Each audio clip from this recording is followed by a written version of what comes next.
보통 사과가 이 주먹만 하잖아요. 근데 만약에 사과가 이렇게 호박만한 사과가 있다면 어떻겠어요? 되게 좋겠죠? 그런 사과 좀 보고 싶죠? 그렇게 탐스러운 열매를 내는 나무가 있다고 한다면 그 나무 아무데나 심겠어요? 좋은 땅에, 척박한 땅에 심겠어요? 좋은 땅에 심겠어요? 좋은 땅에 그래야 더 큰 나무로, 더 큰 열매로 열매를 맺기 때문에 그랬습니다. 이게 이제 사과 심는 사과나무의 일반적인 원칙이겠죠. 예수님도 똑같은 말씀을 하셨습니다. 오늘 본문의 마태복음 7장 24절에서 말씀을 듣고 행하는 자는 반석 위에 집을 짓는 것 같고, 듣고 무시하고 행하지 않는 사람은 모래 위에 집을 짓는 것과 같다. 그러니까 삶의 뿌리, 집의 기초를 어디에다 내리고 어디에다 놓느냐라는 것은 대단히 중요하다는 거예요. 무너지느냐 무너지지 않느냐를 결정하는 열쇠라는 것이죠. 사과가 그러하고 예수님도 그러하셨듯이 저도 여러분에게 좀 질문하겠습니다. 뭐라고요? 이렇게요. 당신은 하나님께 뿌리를 내렸습니까? 라고? 예. 아멘, 아멘 하셨습니다. 감사합니다. 다시 한번 스스로 한번 생각해 보세요. 나는 정말 위기 가운데 견딜 수 있는 사람으로 하나님께 뿌리를 내린 사람일까? 한번 스스로 질문해 보았으면 좋겠어요. 만약에 그렇지 않다면 우리는 대단히 많은 흔들림이 있을 것입니다. 괴로움을 당할 것입니다. 예를 들면 쓰레기가 많은 곳에는 어디서 왔는지 파리가 들끓거든요. 우리가 빈약한 기초를 가지고 있으면 사단이 와가지고 자꾸 흔들어요. 자꾸 흔든다고요. 시험도 해요. 그래서 여러분 이런 생각을, 나는 왜 이렇게 풍파가 많지? 나는 왜 이렇게 인생이 평탄하지가 못하지? 이런 생각을 하신 분들이 있을 거예요. 그런 분들에게 제가 말씀을 드립니다. 풍파가 많은 이유는 아마 인생의 기초에 문제가 있기 때문일 수도 있다.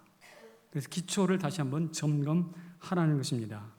몸이 허약한 칠면조가 있잖아요. 그러면 주변에 있는 칠면조가 상처를 나면 그 상처를 계속 쪼은대. 그 상처가 덧나가겠죠. 그래서 칠면조가 마침내 죽게 되는데, 우리가 신앙생활을 하려고 교회 왔는데 이 신앙 공동체 안에서도 툭툭 던지는 말 한마디 때문에 상처를 받고 결국 교회 안 나오는 사람들이 있어요.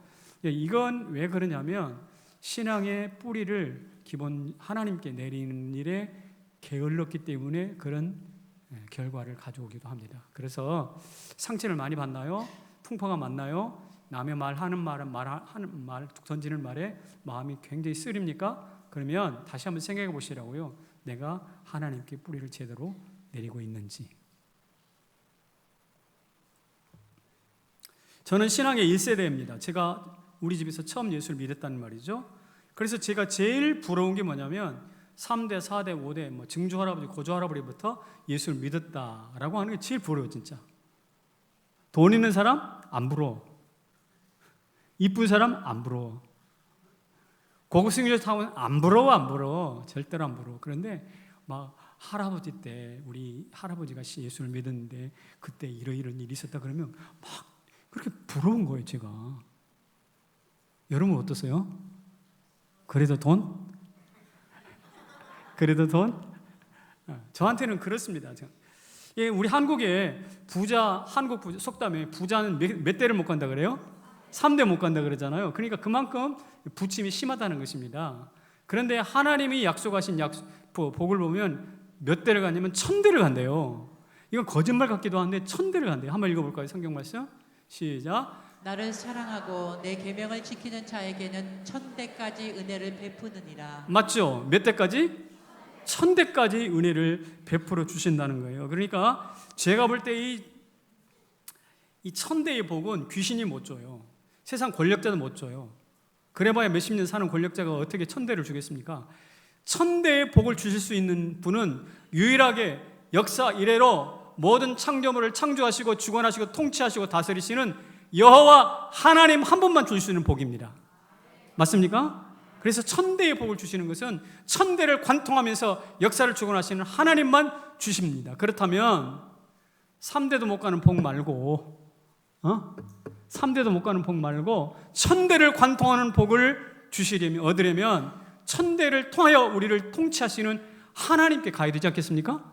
그렇다면 그분께 뿌리를 내려야죠. 우리 성남제교 성도 여러분, 우리만 예수 믿고 갈 게 아니잖아요. 우리 다음 세대도 그렇게 해야 되잖아요. 그래서 여러분 정말 진심으로 축복합니다. 여러분 자자손손 1000대 이르기까지 믿음의 전승과 하나님의 복이 임하기를 축복합니다. 여러분의 가정에, 교회에. 그렇다면 하나님께 뿌리를 내리면 어떻게 되나요? 한번 읽어봅시다. 하나님께 뿌리를 내리는 자가 누리는 복 몇 가지? 방송실 앞서가지 마시고 하나님께 뿌리를 내린 자가 누리는 유익들인데 몇 가지를 말씀드리죠. 제가 3가지를 말씀드릴게요. 많이 있겠지만 그 중에 3가지를 말씀드리겠습니다. 첫째는 아까 흔들지 않는 든든한 기초가 있어요. 여러분 중후하다고 그래요. 이 사람 보면 뭔가 불안하지 않고 안정감이 있어요. 이런 사람. 대한민국에서 제일 높은 빌딩이 어느 빌딩이죠? 63빌딩. 이런 분들은 아직도 63빌딩 아니에요? 어디예요? 롯데타워죠. 그런데 롯데타워가 제일 높은 것은 알고 있는데 몇 층인 거 알아요? 어이구, 가보셨어요? 123층이래요. 123층. 높이가 555m. 와, 대단하죠? 근데 남한산성이 몇 미터인지 아세요? 이 남한산성 밑에서 20년을 살아도 안 올라가 봐가지고 몇 미터인지도 몰라. 522m야. 그래 남한산성보다 더 높아. 이게 30m가 높아요. 이런 높은 건물을 세우려면 제일 중요한 게 기초라는 사실을 다 아실 겁니다. 이 탄탄한 기초를 세우기 위해서 지하 38m를 팠대. 지하 38m면 무려 10층 이상을 파고 들어간 거죠. 그다음 파고 들어가서 거기에서 108개, 약 118개의 파이프, 그 전봇대 같은 큰 파이프, 쇠 파이프를 밑으로 박았습니다. 108개를 박았어요. 근데 그 넓이가 얼마냐면 축구장 넓이 굉장히 넓잖아요. 축구장 넓이의 80%에 해당하는, 그러니까 거의 축구장 넓이만 넓은 엄청난 공간에 108개의 큰 기둥들을 박았어요. 38m를 파고 내려가가지고. 그리고 거기서부터 이제 높이 6.5m면 여기서 바닥에서부터 여기까지 6m 훨씬 넘죠. 6.5m의 콘크리트를 타설하는 거예요. 그러니까 축구장만한 넓이에 38m를 파고 108개의 파이프를 팠고 거기서부터 6.5m의 콘크리트를 부었어요. 축구장만한 넓이. 그러니까 계산상으로 레미콘 차량의 5,300대래. 5,300대의 불 콘크리트가 거기 들어간 거예요. 그러니까 레미콘 차량을 세워놓으면 여기 잠실에서 저 오산까지 이어질 만큼 엄청난 분량의 레미콘이 그 안에 들어갔습니다. 그렇게 해서 만들어진 콘크리트의 강도가 어떻게 되냐면 가로 세로 높이 1cm, 1세제곱센티미터, 손톱만한 크기라고 보시면 돼요. 이 손톱만한 크기에다가 쌀 10가마니를 얹어놔도 끄떡없는 대단한 강도의 콘크리트를 만들었어요. 그러니까 그렇게 높이 올라간 것만 보고 기초를 생각하지 않으면 무식한 사람이죠. 사실은 기초에 쏟아부은 물자와 기술이 상상을 초월한대요. 심지어 어떤 건물은 바람이 막 세게 부니까 그 바람을 세게 부는 바람을 이용해가지고 발전도 한다는 말이 있더라고요. 이 롯데타워가 그런 건 아닌데 이 건물도 이렇게 기초가 중요한데 이 건물이 가면 얼마나 가겠어요? 앞으로 롯데타워 저 몇 년 갈까요? 저 수명을 이야기하는 사람 아무도 없더라고요. 뭐 수백 년 간다고 해봅시다. 수백 년 좋아요. 수백 년 그러려면 견디려면 그렇게 해야 되겠죠. 근데 우리 인생은 어떨까요? 제가 물어봅시다. 여러분 하나하고 롯데타워하고 어떤 게 더 중요해? 아이고 이게 큰일 났네 이거. 여러분 한 사람하고 롯데타워하고 어떤 게 중요해? 아니 경제적인 관점에서 보지 말고 하나님의 관점에서 여러분 한 사람하고 롯데타워하고 어떤 게 더 중요해? 나지 나 한 사람이죠. 여러분 신격호라는 사람이 지은 거예요. 그것도 롯데타워도 사람 한 사람이 지은 거라고요. 그러니까 아무리 휘황찬란한 건물이라 하더라도 여기 앉아 계신 여러분 한 사람을 당할 수 있다 없다? 없다. 롯데타워보다 훨씬 더 소중해. 그렇다면 이 소중한 여러분의 인생이 롯데타워의 기초보다 더 튼튼해야 될까요? 허접해야 될까요? 더 튼튼해야 되잖아요. 그런데 우리의 인생을 그렇게 기초를 그렇게 분명하게 탄탄하게 깔고 가는 사람이 몇이나 있냐 말이에요. 별로 신경 안 쓰거든. 돈이 있냐 없냐, 얼마나 배웠냐, 신경 안 써도 될 것들 가지고 신경 쓰면서. 생각해 보세요. 롯데타워 기초가 아무리 잘 해놨다 하더라도 5,300대에 레인콘을 부어가지고 탄탄하게 만들었다 하더라도 저 남한산성을 지어놓으신 남한산성의 기초, 롯데타워의 기초 어떤 게 튼튼해요? 남한산성이 튼튼하지. 우리 하나님이 지으신, 하나님이 놓으신 기초인데요. 이런 기초가 여러분의 인생의 기초가 되시기를 주의 이름으로 축원합니다.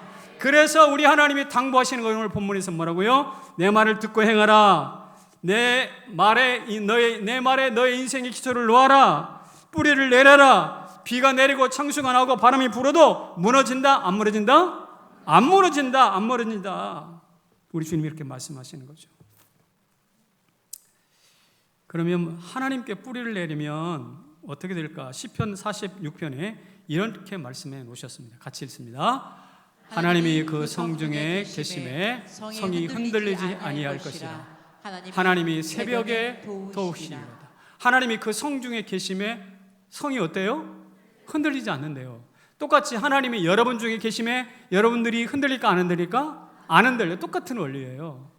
여러분이 하나님 안에 계시고 하나님이 여러분 안에 있어서 여러분이 뿌리를 깊이 내리면 흔들리지 않는다는 거예요. 흔들리지 않아요.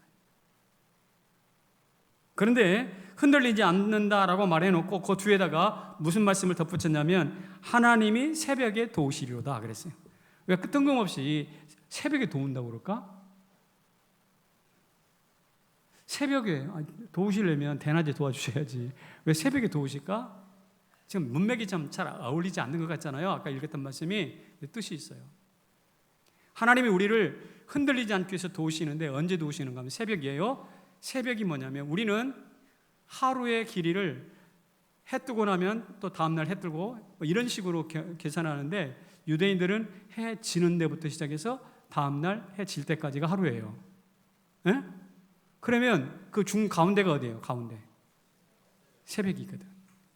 새벽에 우리를 도와주신다는 이야기는 하루의 정중앙에 하나님이 든든히 쉬셔서 시작과 끝까지 모든 것을 통괄하시면서 우리를 도와주신다라는 뜻입니다. 할렐루야. 이게 새벽에 돕는다는 뜻이에요. 저 끄트머니에 가서 저 구석에 가서 잘해라 하고 살짝 도와주고 끝내버리면 뭐 안 되잖아요. 또 새벽에 도와주시는 이유는 새벽이 말입니다. 가장 취약하는 시간이에요. 여러분들 인간을 볼 때. 여러분 새벽에 어떤 모습으로 있었습니까? 지금은 뭐 화장도 하고 귀걸이도 하고 머리도 힘도 바르고 여기 와서 앉아 있으니까 좀 볼만한데 예? 새벽에 어떻게 있었느냐고요. 저를 생각해 보세요. 눈곱은 끼고 침은 흘리고 옷은 벌리고 입은 더 벌리고 하여튼 볼성사나운 모습. 인간이 가장 취약하고 무방비한 시간이 언제라고? 새벽이라고. 바로 그때 하나님이 도우시겠다는 거예요. 가장 약할 때, 취약할 때. 또 죄송합니다.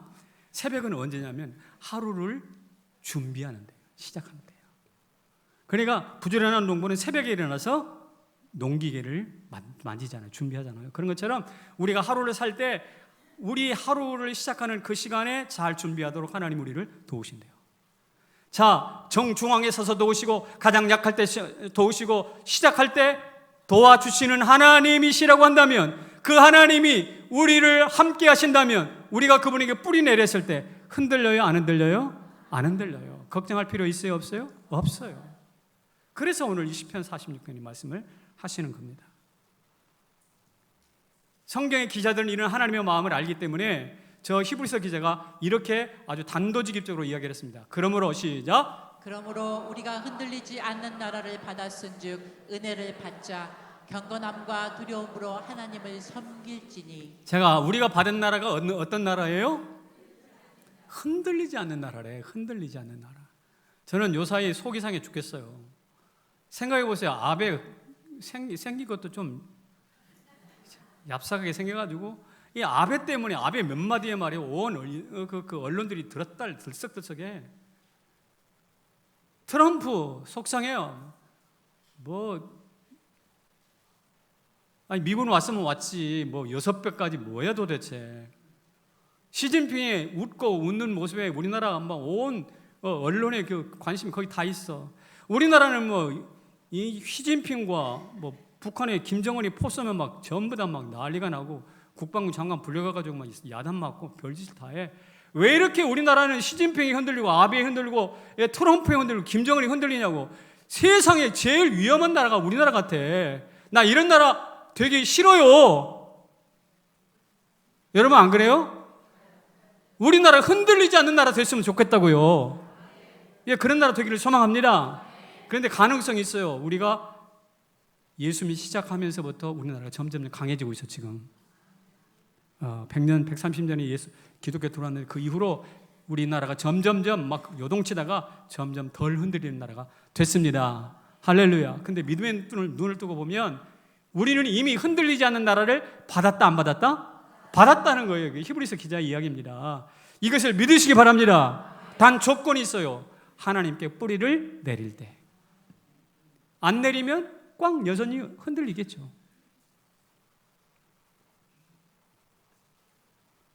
왜냐하면 우리는 영원부터 영원까지 살아가야 할 존재이기 때문에 하나님께 뿌리를 내리지 않으면 생존 불가능한 일입니다. 두 번째, 하나님께 뿌리를 내리면 어떻게 되는가? 이렇게 됩니다. 땅에 살아도 우리 땅에 살잖아요. 발을 디디고. 그런데 무엇을 경험하는가? 하늘을 경험한대요. 하늘을 경험하는 게 뭔가 이런 겁니다. 여기 쌀한가마니 60kg 쌀한가마니 큰 쌀한가마니가 있어요. 어떤 험상궂은 사람이 나한테 와가지고 너 이리 와. 겁을 바짝 먹고 왔어요. 왜요? 이거 들러매. 몸이 약하지만 들러맸습니다. 날 따라와. 가보니까 자기네 그 험상궂은 자기네 집으로 나를 짐꾼처럼 사용해가지고 끌고 가는 거예요.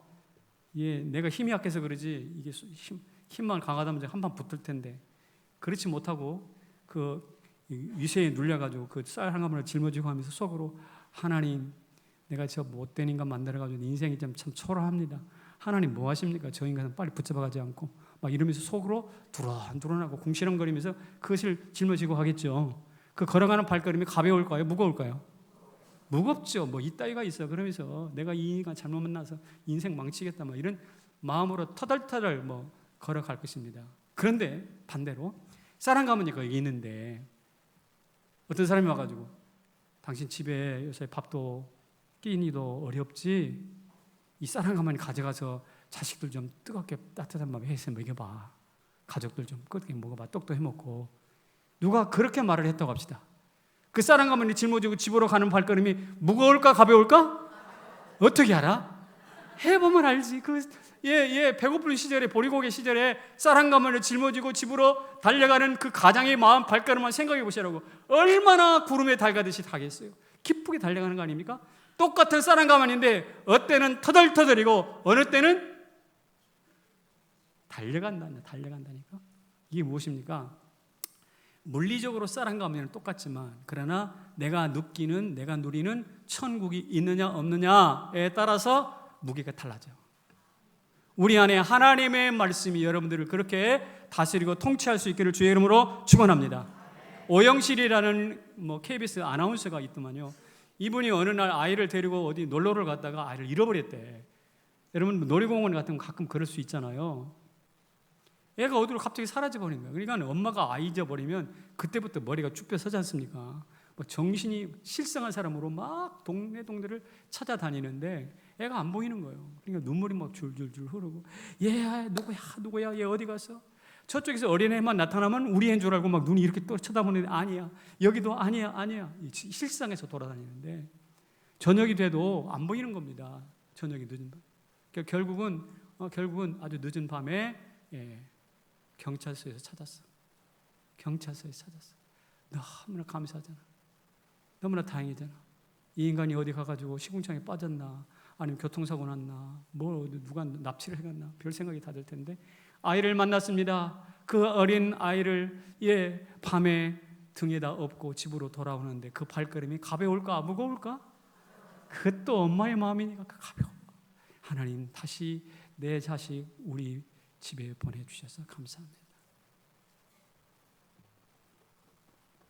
우리는 이 세상에서 육신의 정욕, 안목의 정욕, 이생의 자랑으로 어려움 만나 사는 건 맞아요. 그러나 하나님께 뿌리를 내리면 그 무게감이 다르다니까. 달라요. 우리 주님이 이렇게 요한복음에서 말씀하셨어요. 같이 읽어봅시다. 시작. 세상에서는 너희가 환난을 당하나 담대하라. 내가 세상을 이기었노라. 아멘이십니까? 네, 예수님의 이김이 우리 안에 있다는 거예요. 예수 말씀 안에 뿌리를 내리면 그분의 이김이 우리 것이 된다는 거죠. 믿으십니까? 그래서 인생의 무게가 달라지는 거예요. 달라져요. 축복합니다. 하늘에 주의 말씀에 뿌리를 내리시기를 바랍니다. 화장품 가게에 가면 엄청나게 화장품이 많더만. 여러분들 그 화장품 기능이라든지 그거 다 알고 쓰세요? 그냥 뭐가 좋아요? 이게 좋아요? 알았어요. 얼마예요? 하고 이렇게 해가지고 그냥 써서 갖다 바르는 거 아닙니까? 제 얼굴이 요새 어떻습니까? 괜찮습니까? 얼굴이 괜찮아요? 우리 교회 유덕 집사님이 딸이 그 화장품을 만들거든요. 제가 광고하는 건 아니고. 근데 말입니다. 제 얼굴이 괜찮잖아요. 난 성가래가 참 좋아요. 이렇게 반응해 주니까. 근데 화장품을 잘 써서 유리할 피부를 만들었다고 가정해 봅시다. 그런데 이 화장품으로 만들어진 얼굴과 저 수녀원에서 오직 하나님만 바라보고 평생을 지냈다. 이 거룩이 무엇인지를 반영하는 수도사의 얼굴과 비교할 수 있을까요? 없어요. 불가능해요. 보톡스로 노화를 막아서는 얼굴과 하늘을 갈망한 거룩한 성도의 얼굴과 같을까요? 다르지. 왜 다를까요? 뿌리가 달라요. 여러분 화장품으로 만든 것과 영적 수련을 통해서 만든 그 뿌리가 다르잖아요. 보톡스와 하늘을 갈망한 거룩, 이 뿌리가 다르잖아요. 이런 뿌리가 다른 열매로 우리가 혼동하면 안 됩니다. 우리가 흔히 듣는 말 중에 이런 말이 있어요. 같이 읽어봅시다. 시작. 돈으로 고급 침대를 살 수 있어도 깊은 잠을 살 수 없고, 시계는 살 수 있어도 시간은 살 수 없고, 지위는 살 수 있어도 존경은 살 수 없고, 쾌락은 살 수 있어도 기쁨은 살 수 없다. 맞는 말 같아요? 예, 그렇습니다. 여러분 고급 침대를 사놨는데 잠이 안 와서 그 밤새도록 뒤척하는 사람과 낮에 열심히 일하고 하나님의 은혜를 감사하면서 주님 감사합니다라고 머리만 대도 잠자는 사람과 이 두 사람의 사이에는 엄청난 차이가 있어요. 왜요? 뿌리가 다르다니까. 하나는 돈의 뿌리고 하나는 하나님 뿌리입니다. 여기 성도 여러분, 우리 다 같이 하나님께 뿌리 내리는 성도 되시기를 축복합니다. 침대와 잠이, 시계와 시간이, 지위와 존경이, 쾌락과 기쁨이 다른 것은 뿌리가 다른 것이에요. 그래서 시인은 이렇게 노래했습니다. 같이 읽어볼까요? 시작. 그는 시냇가에 심은 나무가 철을 따라 열매를 맺으며 그 잎사귀가 마르지 아니함 같으니 그가 하는 모든 일이 다 형통하리라. 저희가 주목할 말이 열매라는 말이 있어요. 열매를 맺는데요, 잎사귀가 청청하대요. 세 번째, 모든 일이 형통하다네요. 근데 조건이 있어요. 시냇가에 뿌리를 내릴 때. 여러분 열매를 맺기를 원하십니까? 아멘. 잎사귀가 청청하기를 원하십니까? 모든 일이 다 형통하시기를 원하십니까? 그렇다면 시냇가에 심은 나무처럼 하나님께 뿌리를 내리시기를 축복합니다. 경제 지표에 울고 웃다가 인생 낭비하지 마시고요, 하나님께 뿌리를 내리세요. 무슨 바쁜 일이 있다고 핑핑 어디로 딴 데 세지 말고 주일 되면 여기 나와서 이 자리를 든든하게 지키시기를 바랍니다. 두 번째는요, 이거예요. 고난 속에서도 뭘 캐요? 기쁨을 캐요. 하나님께 뿌리를 내리면 고난을 경험하지만 그러나 거기서 기쁨을 캐낸대요. 포로에서 이스라엘 백성들이 70년 동안 포로 생활을 하다가 이제 돌아오지 않았습니까? 느헤미야가 돌아왔는데 느헤미야가 했던 말 중에 굉장히 중요한 말이 하나 있어요. 뭐냐면 이건데, 여호와를 기뻐하는 것이 너희의 뭐라고요? 힘이다. 여호와를 기뻐하는 것이 너희 힘이다 그랬어요.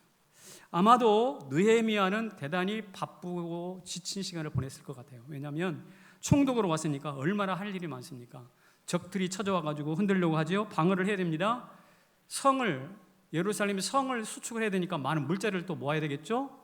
그리고 자기 이익에 앞서가지고 엉뚱한 짓 하고 우상 섬기는 이스라엘 백성들을 깨우쳐야 되겠죠. 또 총독의 고유의 임무가 있죠. 그러니까 여러 가지 임무를 수행하느라고 몸과 마음이 지쳐가지고 거의 쓰러질 지경이었을 수도 있어요. 그런데 그때 입을 열어 느헤미야가 했던 말이 뭐냐? 여호와를 뭐하는 거? 기뻐하는 게 너희의 힘이다 그랬어요. 여러분, 힘이 필요하십니까? 새 활기가 필요하십니까? 밥을 많이 먹어야 되겠다, 운동을 해야 되겠다, 중요합니다만 그보다 더 중요한 뿌리가 있어요. 무엇입니까? 하나님을 기뻐하는 거. 그렇게 된다는 것이죠.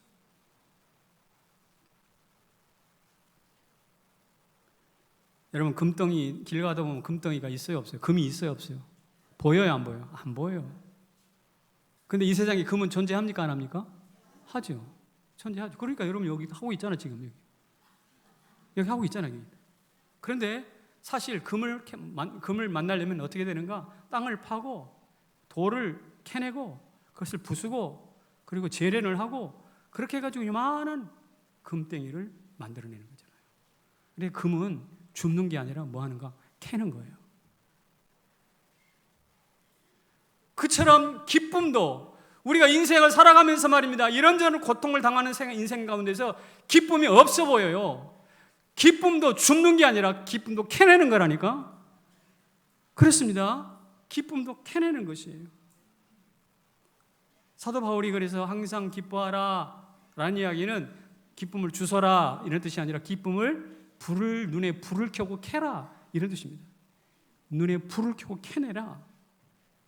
예수님이 잃어버린 양을 눈을 부릅쓰고 찾다가 품에 안고 파한데서 기쁘시잖아요.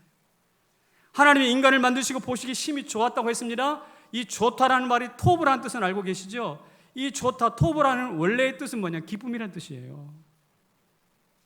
그러니까 이 기쁨이라는 것은 하나님께서 우리 인류를, 이 세상을 만드셨던 창조의 첫 시간부터 존재했던 것이 기쁨이에요. 그런데 내가 경험하지 못한다고, 내가 지금 여러 가지 어려움 가운데 살아간다고 기쁨이 없다라고 말할 수 있는가요? 아니요. 내 눈에는 잠시 안 보일 수 있겠지만 그 금이 안 보인다고 없지 않은 것처럼 우리도 기쁨 안 보인다고 없다고 말할 수 없어요. 그러므로 금 캐듯이 기쁨을 캐내시기를 바랍니다. 그래 하나님이 주시는 거니까. 눈을 부릅뜨고 캐보세요. 특별히 항상 웃고 다니는 사람한테 한번 가서 물어보세요. 당신 왜 이렇게 웃고 다니시오? 기쁨을 찾은 예를 하나 소개할까요? 어떤 젊은 청년이 있습니다. 대학 졸업반인데 유난히도 기쁜 일이 생겼어요. 건축학을 공부하는데 졸업 작품으로 건축 설계를 해가지고 제출한가 봐요. 그래서 그걸 심사를 하는데 졸업 작품으로 건축 설계를 냈는데 그게 전교에서 1등한 거야. 대단한 거죠? 재능이 있는 거예요. 이 친구가 크리스찬이기 때문에 선교단체 IBF는 성경 공부를 잘 가르치는 선교단체 아닙니까? 여기서 성경 공부를 아주 잘했어요. 훈련을 잘 받았어요. 그랬더니 IBF에서 성경만 배운 게 아니라 거기 있는 예쁜 여학생이 있는데 같이 연애를 하기 시작했어요. 서로 사귀지. 더군다나 이제 내년에 이제 대학원을 가야 되는데 대학원 입학도 특차로 해결이 됐어. 예? 자, 좋은 일이 막 펑펑펑 터집니다. 그런데 연말쯤 갑자기 전화를 받아보니까 빨리 병원 가보래. 왜냐니까 자기 어머니가 뇌졸중으로 쓰러졌대요. 깜짝 놀래고 달려가 보니까 산소 마스크 쓰고 정신을 잃어버리고 혼미해서 어머니가 죽은 자세로 누워 있는 거예요. 어머니는 평생 동안 동대문 시장에서 장사해가지고 자기를 길렀거든요. 자기 하나 보고 길렀어요. 그래서 이 청년이 다짐을 합니다. 어머니가 평생 동대문 시장에서 나를 위해서 수고를 하셨으니까 이제부터 내가 어머니를 위해서 수고할 때다. 작정을 하고 그때부터 어머니 병상을 지키기 시작합니다. 죽을 쏘가지고 콧줄에다가 이렇게 따라서 어머니에게 식사를 해드립니다. 닦아주고 또 주물러주고 말을 걸고 거의 식물인간 상태인데 그렇게 하는 거예요. 이렇게 시간이 지나자 이 상황이 바뀌기 시작하는 거예요. 변하기 시작하는 거예요. 뭐냐면 사랑하는 여인이 떠나버려요.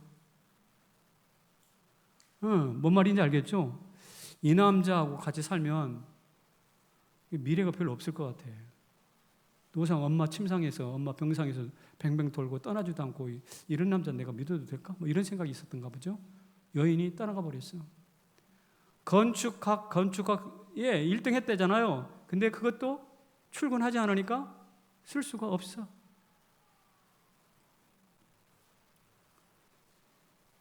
처음에는 이거 어머니 잘 병고안한다라고 칭찬하던 가족들도, 친족들도 있을 거 아니야. 일가 친척도. 야, 네가 엄마 침상만 있으면 뭐하냐. 네가 일터에 가서 일을 해야지 하면서 자꾸 쿠사리를 주기 시작해. 그렇지만 이 청년은 어머니가 평생 나를 길렀다면 나도 어머니를 위해서 수고해야지. 그러면서 그 병상을 무려 14년 동안 떠나지 않고 14년 동안 그 병상을 지킵니다. 의지의 사나이죠. 그러니까 14년 동안 어머니의 질병과 고통과 막 진흙탕 싸움을 하는 것 아니겠어요? 그래서 이 사람의 젊음은 그냥 날아가 버린가요? 연기처럼 날아가 버린 것일까요? 여인은 떠나고 직업은 없고 어머니 곁에서 또 하나의 병제처럼 그렇게 초라하게 앉아 있는 것일까요? 천만의 말씀입니다. 어머니 곁에서 이 사람이 했던 일은 어머니의 병상일기를 꾸준하게 쓰는 거예요. 오늘은 어머니가 눈물을 흘리셨다. 오늘은 어머니가 손을 움직이셨다. 뭐 이런 이야기. 그러면서 거기에 느낌과 감정을 더해가지고 글을 쓰는데 그 글재주가 있었는 모양이죠. 그게 하나하나 쌓이니까 이렇게 많은 분량이에요. 무려 10년 이상을 썼으니까. 그래서 그것을 어떻게 했는가? 책으로 냈어. 책으로 냈는데 그 책을 읽고 누가 감동을 받았어. 감동받아가지고 한번 만나고 싶습니다. 그리고 찾아왔는데 여자야.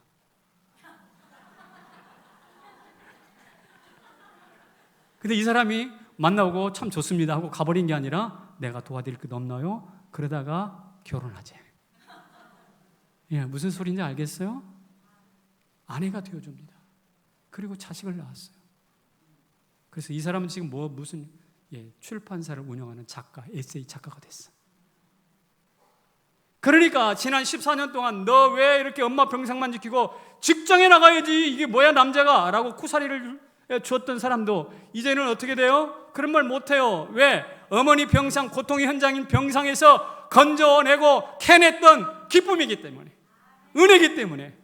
이런 고통의 현장에서도 우리가 눈을 부릅뜨고 캐내면 뭐가 있다? 기쁨이 있다. 할렐루야. 은혜가 있다 이 말입니다. 마치 금덩이가 줍는 게 아니고 캐는 것처럼 기쁨도 그렇게 캐낼 수 있어요. 어디에서? 가장 막다른 인생의 고통에서도. 제가 지금까지 세 가지를 이야기했습니다. 하나님 앞에 뿌리를 내리면 흔들리지 않는다. 땅에 살아도 하늘을 경험한다. 그 다음에 세 번째가 뭐죠? 그렇습니다. 고난 가운데서 기쁨을 캐낼 수 있다. 이런 일들이 우리 가운데 나타나면 이런 일이 세상의 예측을 뛰어넘는 삶을 살게 돼요. 자, 볼까요? 한번 읽어봅시다. 시작. 신화가 은혜가 되다. 이게 무슨 말이냐면 그리스 신화, 시지프 신화라는 것이 있어요. 시지프 신화. 어떤 사람이 신의 명령을 거역해가지고 저주를 받았어. 어떻게 저주를 받았냐면 산 밑에서 큰 돌덩이를 굴리고 산 꼭대기로 굴리고 올라가는 거야. 그래가지고 산 꼭대기에 딱 당도하면 신이 놓여가지고 턱 쳐. 그러면 돌이 또 굴러가지고 밑으로 떨어지겠죠. 그러면 또 인간이 또 가서 그것을 또 굴리고 올라가서 또 산 꼭대기까지 올라가. 이 일들이 계속 반복되는 거예요. 그래서 이게 시지프 신화는 인간이 고통당하도록 쇠빠지게 일만 하도록 저주했다라는 이야기를 할 때 이 시지프 신화를 이야기합니다. 한번 사진 볼까요? 저런 거예요. 이해가 되십니까? 시지프 신화를 그림으로 표현했어요. 그런데 저게 눈으로 보기에는 참 고통스러운 현장인데 저게 저주뿐일까 정말?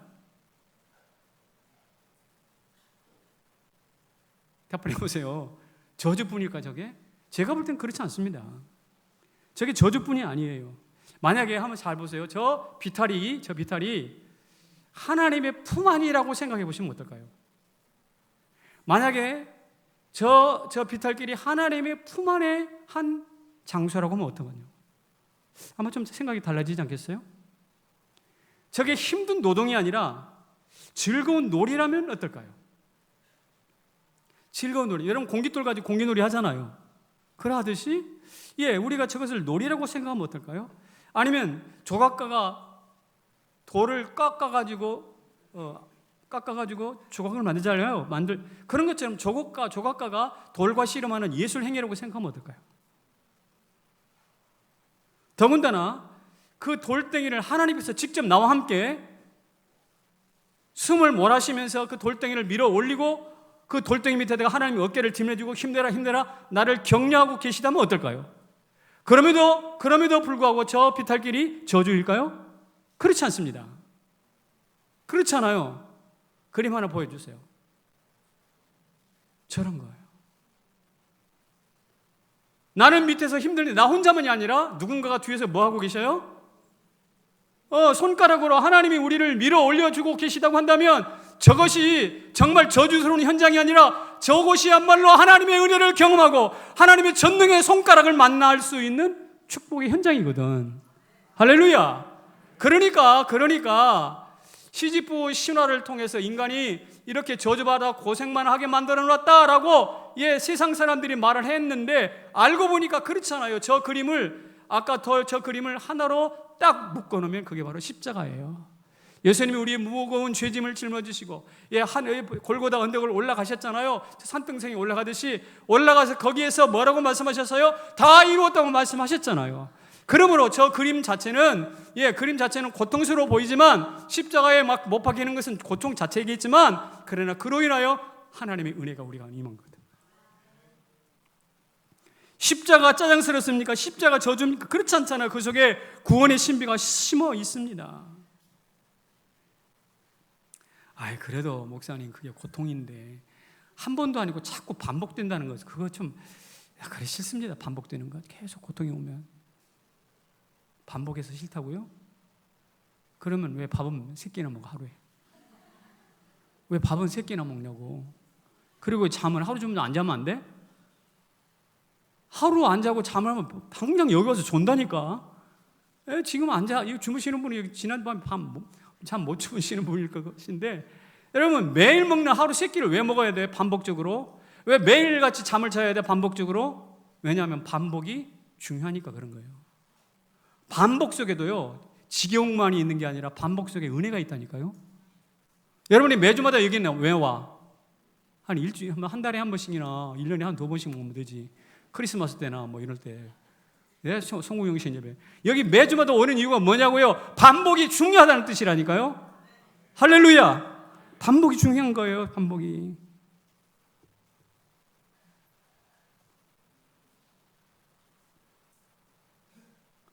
사진을 하나 더 보여드릴게요. 제가 산책하면서 산책길에서 만난 장면입니다. 저기 아스팔트거든요. 도로. 제가 걷는 도로인데 거기 뭐가 올라왔어요 지금? 풀들이 막 올라왔어요. 진짜 생명력이 강력해. 근데 저기는 지금 차가 다니는 길이에요. 근데 차가 다니는 길에서도 저렇게 아스팔트 틈에서 옹색한 자리에서 풀이 올라오더라고.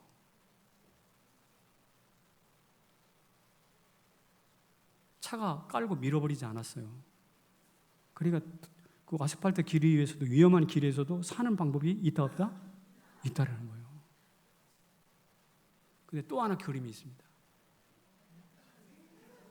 아유 징그러워 가지 마세요. 저 은혜로운 그림인데 저게. 보니까 뱀이 한 마리가 축축하니까 좀 몸을 좀 따뜻하게 하려고 정말 평생 한 번일 거야. 평생 한 번 아스팔트, 생소한 아스팔트죠. 아스팔트에 딱 갔는데 마침 그때 차가 지나가다가 깔려버렸네. 저 상태입니다. 저거. 아니 그 틈새에서 자라나고 있는 풀은 그대로 자라고 있고 그냥 몇만 분의 1 몇만 분의 확률로 뭐처럼 평생 한번 딱 왔는데 그새 깔려서 죽었네. 세상 사람들 저 뱀을 놓고 재수 되게 없는 뱀이라고 이렇게 말할 겁니다. 그런데 생각해 보세요. 저는 저 장면을 바라보고 이렇게 이야기하고 싶어요. 한번 읽어봅시다. 시작. 인생은 운으로 사는 게 아니라 은혜로 산다. 고난의 환경이 문제가 아니라 고난의 해석이 문제다. 아스팔트는 풀 자라기에 아주 안 좋은 자리예요. 근데 거기서도 은혜가 있으면 어떻게 자라더라는 거예요. 뱀은 모처럼 나들이 한번 와가지고 죽는 수가 있더라고. 그래서 고난이라는 것은 환경 어디에 세워졌느냐, 환경의 문제가 아니라 그 환경을 어떻게 해석하느냐가 더 중요합니다. 사랑하는 성도 여러분, 이런 은혜를 누리려면 어디에 뿌리를 내려야 된다? 하나님께 뿌리를 내려야 돼요. 하나님께 뿌리를 내린 사람은요, 태도가 좀 달라집니다. 인생을 대하는 태도가 달라져요. 한번 읽어볼까요? 화의부동, 부화뇌동. 이게 논어에 나온 공자의 이야기래요. 그래서 많이 들어봤을 건데 뜻을 풀이하면 이런 뜻이랍니다. 군자는 어울리되 뭘 짓지 않아? 패거리를 짓지 아니하나 소인배들은 노상 패거리를 짓되 정말 어울려야 될 사람하고는 안 어울려. 군자는 누구를 만나든지 평화를 합니다. 그러면서도 우리끼리 좀 잘해보자 하면서 똘똘 뭉쳐가지고 패거리를 짓지 않는데 요사이 교회에 패거리꾼들이 너무 많아. 뉴스를 많이 들으셨죠? 소인들입니다. 소인. 그러면 여기 군자는 누굴까요? 우리가 흔히 하는 생각으로 학식이 많고 고매한 조선의 양반 같은 존재일까요? 아닙니다. 조선의 양반이 군자였다면 조선 역사에 무려 300년 동안 어떻게 그렇게 패거리 싸움, 당파 싸움을 했겠어요? 옷은 근화하게 입었을지 모르지만 그 사람들은 군자가 아니에요. 진정한 군자가 누굴까요? 진정한 군자는 조선의 양반들이 아니라 예수 그리스도의 말씀에 뿌리를 내린 하나님의 백성인 줄로 믿습니다. 그렇다니까요. 이런 사람이야말로 일자무식이라도 많은 것을 가지지 못했을지라도 자기 자신과 나라와 대의를 위하여 자신을 던져놓을 줄 아는 사람이에요. 이 사람이 누굽니까? 유관순 아닙니까? 이런 사람이 누굽니까? 주기철 목사 아니겠어요? 저와 여러분이 이런 말씀을 놓고 화의부동, 부안해동 하지 말고 화의부동할 수 있기를 소망합니다. 영적 하나님의 백성들은요, 세상에 온다고 해가지고 막 부들부들 떨고 뇌동하잖아요. 뇌동이라는 것은 천둥 번개 치듯이 막 그렇게 부들부들 떤다라는 이야기거든요. 우리 하나님 앞에 뿌리를 내리는 사람은 흔들리지 않는다고 그랬잖아요. 하나님께 뿌리를 냈던 다윗을 한번 볼까요? 다윗이 사울을 피해가지고 저 블레셋으로 피해갔습니다. 거기서 아비멜렉을 왕을 만났는데 아비멜렉 왕한테 왕이 죽이려고 하니까 생명의 위협을 당하니까 미친 체 하면서 저거 인간 맛이 같구만 하면서 연기를 합니다. 그래가지고 용케 다시 살아났어요. 그리고 살아난 이후에 그가 했던 말이 이 말입니다. 같이 봅시다. 시작. 여호와의 눈은 의인을 향하시고 그의 귀는 부르짖음에 기울이시는도다. 여호와의 얼굴은 악을 행하는 자를 향하여 드사 그들의 자취를 땅에서 끊으려 하시는도다. 그렇습니다. 하나님의 눈이 자기를 아비멜렉에서 구원해낸 걸 보니까 하나님의 눈이, 하나님의 귀와 하나님의 얼굴이 자기를 주목하고 있다라는 것이죠. 악을 제어시키고 있다라는 것이죠. 그래서 여러분 기억하십시오. 우리가 하나님께 뿌리를 내리면 우리에게 하나님의 눈이 집중됩니다. 하나님의 귀가 집중됩니다. 하나님의 얼굴이 집중됩니다. 하나님의 귀와 얼굴이, 하나님의 전인격이 누구를 통해서 누구를 중심으로 돌아간다? 바로 나 자신이에요. 아까 말씀드렸잖아요. 여러분들이 롯데타워보다 귀하다고? 안 귀하다고? 귀하다고 했잖아요. 그런 귀한 여러분들을 놓고 하나님이 돌덩이처럼 취급하지 않을 건 아닙니까? 그분이 모든 관심과 귀와 눈과 마음, 얼굴까지 집중시켜서 우리를 바라보고 계십니다. 그러니까 무슨 좀 어려움이 오고 바람이 분다고 해서 부안해동하지 마라 이 말입니다. 성도의 의연함이죠. 당당함이죠. 그러면서 이 다윗이 했던 유명한 말 한마디가 있어요. 이 말입니다. 여호와의 선하심을 맛보아 알지어다. 할렐루야. 여러분, 세상이 아무리 어려워도 고통이 찾아와도 하나님의 선하심을 맛보면 끄떡 없습니다. 그에게 피하는 자는 뭐한다? 복이 있도다. 할렐루야. 릴 앤더슨 목사라는 분이 계시는데 그분이 이제야 나가 누군지 알았습니다 라는 책을 써서 여러분 한번 그 책 읽어보세요. 굉장히 중요한 책입니다. 우리 정체성을 명확히 가르치는 책인데 그분이 소시적에 빌리 그레이엄 목사, 세계적인 유명한 목사님이시잖아요. 돌아가시긴 했지만 이분에게 편지를 썼대요. 뭐라고 썼냐면 저는 보잘것없는 목사지만 목사님을 꼭 한번 뵙고 싶습니다. 그랬더니 빌리 그레이엄이 이렇게 답변을 해왔습니다. 뭐라고 했냐면 이렇게 말했어요. 주 앞에 부족한 목사는 있어도 보잘것없는 목사는 없습니다. 어서 오십시오. 우리 만나봅시다. 닐 앤더슨이 자기를 선뜻 만나준 빌리 그레이엄에 대하여 추억하면서 썼던 글이에요. 참 선한 목사죠. 빌리 그레이엄 전도자. 한 영혼이 얼마나 중요한 일을 아니까. 근데 생각해 보십시오. 빌리 그레이엄보다 우리 하나님이 더 크시죠. 더 선하시죠. 네, 그렇다면 닐 앤더슨이 빌리 그레이엄을 만나듯이 우리는 하나님의 선하심을 맛보아 하시기를 바랍니다. 근데 그분에게 하나님께 뿌리를 내리면 그 선하심이 우리 가운데 가득 차거든요. 고난 이길 수 있어요. 고난 가운데서 기쁨을 캐낼 수 있어요. 땅에서라도 하늘을 볼 수 있어요. 세상은 저주라고 하는 그곳에서 십자가를 만날 수가 있어요. 흔들리는 그곳에서 화이부동할 수 있어요. 하나님께서 이런 은혜 우리 모두에게 주실 줄을 주의 이름으로 축원합니다. 자리에서 일어나실까요?